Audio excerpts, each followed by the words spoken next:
Hi అండి, ఎలా ఉన్నారు? అందరు బాగున్నారా?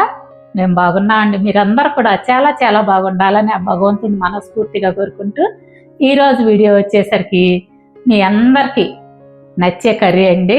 అది కాకరకాయ పచ్చి కొబ్బరి కర్రీ అనమాట. కాకరకాయ అంటే ఇష్టపడిన వాళ్ళు ఎవరు ఉంటారు చెప్పండి? మా ఇంట్లో అయితే ఎక్కువగా కాకరకాయ వాడుతూ ఉంటాము. ఆ కాకరకాయలు ఉడికిచ్చి కొంచెం గాలికి ఆరపెడదాం అనుకునే లోపే కర్రీ దాకా ఉంచరండి, తినేస్తారు మా పిల్లలు కానీ మా వారు కానీ. అట్లాగే ఈరోజు కర్రీ కూడా మా అందరికీ చాలా ఇష్టమైంది, మీకు కూడా నచ్చిద్ది అనుకుంటున్నాను. నేను చెప్పిన విధంగా చేసుకోండి, చాలా టేస్టీగా ఉంటుంది. వీడియోలోకి వెళ్దామా? అయితే వీడియోలోకి వెళ్ళే ముందు మా వీడియోస్ మీకు నచ్చినట్లయితే లైక్ చేయండి, షేర్ చేయండి. అదేవిధంగా కొత్త వాళ్ళు అయితే కనుక తప్పకుండా సబ్స్క్రైబ్ చేసుకోండి. వచ్చేసేయండి వీడియోలోకి. ఈ కర్రీకి ముందుగా కావాల్సింది కాకరకాయలండి. ఈ కాకరకాయలు ఈ విధంగా చెక్కు తీసుకోవాలి. ఫస్ట్ మరీ ఎక్కువగా పీల్ చేయనక్కర్లేదు, కొంచెం పైన ఇట్లా చెక్కు తీసుకొని శుభ్రంగా కడిగి ముక్కలు కట్ చేసుకోవాలన్నమాట. ఇదిగోండి, ఈ విధంగా కట్ చేసుకోవాలి. ఈ సైజు ముక్కలు ఉండాలన్నమాట. అక్కడక్కడ కొంచెం పండినవి అయినా పర్లేదు. ఇప్పుడు కొంచెం ఉప్పు వేసుకొని బాగా కలుపుకోవాలి. కలుపుకొని ఒక 5 నిమిషాలు మనం మూత పెట్టి పక్కన పెట్టుకుందాం. ఈ ఉప్పు వేయటం వల్ల ఏంటంటే చేదు అంతా దిగిపోతుంది అన్నమాట. మీకు టైం ఉంటే 10 నిమిషాలైనా పెట్టుకోండి పక్కన.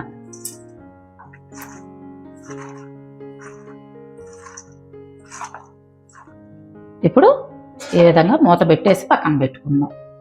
కాకరకాయ ముక్కలు పక్కన పెట్టుకున్న తర్వాత ఇదిగోండి, అరచిప్ప పచ్చి కొబ్బరి అన్నమాట, 2 స్పూన్లు వేయించిన పల్లీలు, 1 స్పూను తెల్ల నువ్వు పప్పు తీసుకోండి.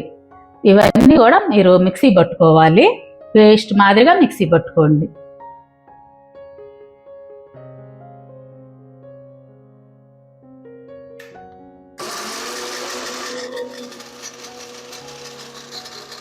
ఇదిగోండి, ఈ విధంగా పేస్ట్ మాదిరిగా అవ్వాలన్నమాట. మనం ఉప్పు వేసి కలిపాం కదా, అందువల్ల ఈ విధంగా వస్తుంది అన్నమాట. కొంచెం చేదు అనేది తగ్గుద్ది. నేను 5 నిమిషాలే ఈ ముక్కలు నాననిచ్చాను. మీకు కనుక టైం ఉంటే 10-15 నిమిషాలైనా ఆ విధంగా ఉప్పు కలిపి పెట్టుకోండి.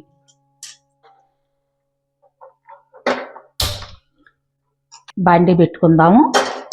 ఈ బాండీలో 4 టేబుల్ స్పూన్లు ఆయిల్ పోసుకోండి. ఆయిల్ అనేది ఈ కాకరకాయ కూరకి కొంచెం ఎక్కువ పడుతుంది కదా. ఇదిగోండి, ఆయిల్ కాగింది. అందులో కొంచెం తాలింపు గింజలు వేసుకోండి, 1 స్పూన్ అన్నమాట. అలాగే 1 స్పూను పచ్చిశనగపప్పు. వీటిని దోరగా వేగనిద్దామమ్మా.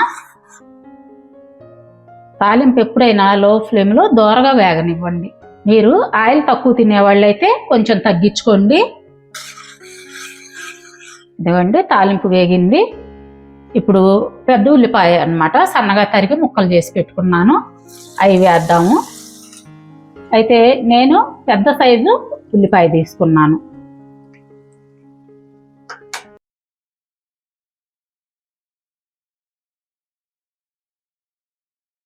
పసుపు వేసుకోండి.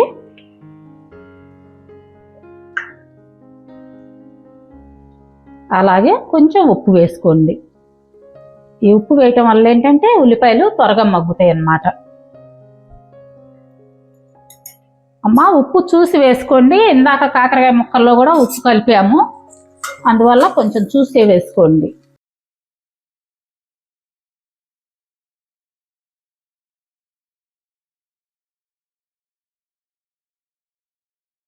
అదేవిధంగా 10 పచ్చిమిర్చి చీలికలు, కొంచెం కరివేపాకు అది కూడా వేసుకోండి.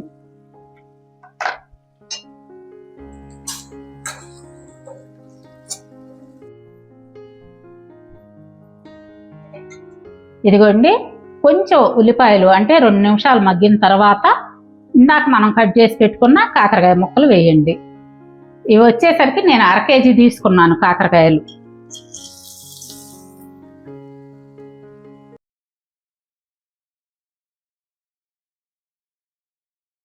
ఇదంతా కూడా బాగా కలిసే విధంగా కలుపుకుందాము.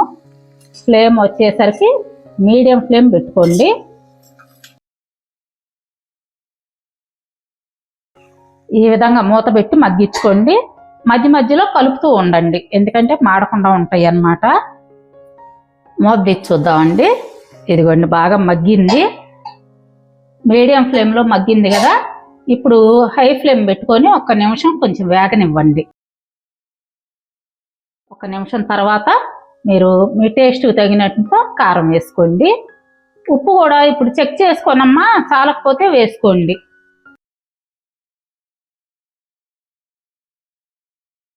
ఇప్పుడు మళ్ళీ మీడియం ఫ్లేమ్ పెట్టుకొని ఇందాక మనం కొబ్బరి పేస్ట్ వేసుకున్నాం కదా, ఆ పేస్ట్ అంతా వేసుకోండి. మిక్సీ బట్టి పెట్టుకున్నాం కదమ్మా, అది అన్నమాట.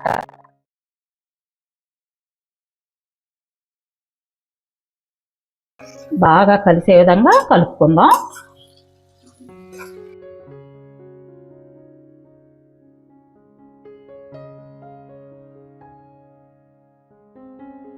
కొబ్బరి కొంచెం పచ్చి వాసన పోయే వరకు వేగనిద్దాము.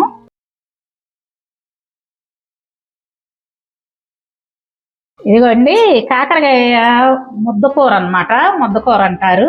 ఇది రైస్లోకి, రోటీలోకి, చపాతీకి అసలు చాలా బాగుంటుంది. సూపర్ టేస్ట్గా ఉంటుంది అన్నమాట. కొంచెం లో ఫ్లేమ్ మీద కొద్దిగా వేగనిచ్చి స్టవ్ కట్టేసుకుందాం. మీ దగ్గర కొత్తిమీర ఉంటే కొంచెం కొత్తిమీర వేసుకోండి, నా దగ్గర కొత్తిమీర లేదనమాట. ఇదిగోండి, ఇక రెడీ అయింది. స్టవ్ ఆఫ్ చేసుకొని ఒక సర్వింగ్ బౌల్లోకి మార్చుకుందాం.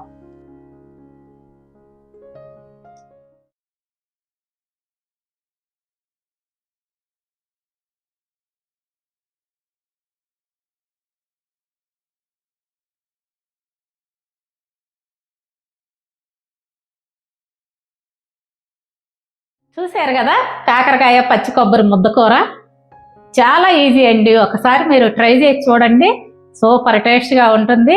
రేపు ఇదే విధంగా మీకు యూజ్ అయ్యే వీడియోతో మరలా కలుస్తాను. అప్పటి వరకు బాయ్.